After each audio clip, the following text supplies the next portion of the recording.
Iran Israel युद्ध टोकाला गेलंय तर इराणने इस्रायलच्या राजधानीसह महत्त्वाच्या शहरांवर मारा केलाय। इराणने इस्रायलला प्रत्युत्तर देताना 100 बॅलिस्टिक क्षेपणास्त्र डागली आहेत। काल रात्रभर इराणकडून इस्रायलवर क्षेपणास्त्रांनी हल्ला करण्यात आलाय।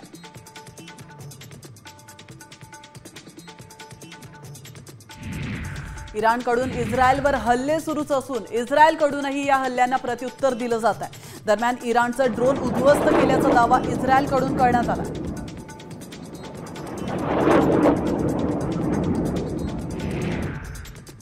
इस्रायलच्या हल्ल्यात इराणच्या 20 वरिष्ठ कमांडर्सचा खात्मा झालाय।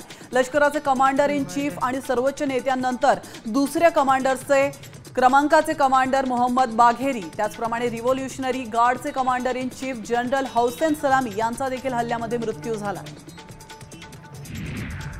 इराणच्या सर्वात मोठ्या मशिदीवर लाल रंगाचा झेंडा फडकवण्यात आलाय। या झेंड्याचा अर्थ आहे इस्रायलने केलेल्या हल्ल्याचा बदला घेणं। तर इस्रायलने इराणवर ड्रोन आणि क्षेपणास्त्रांनी हल्ला केला होता, त्यानंतर इराण देखील पेटून उठलाय। आता इराणने बदला घेण्याचा संदेश दिलाय।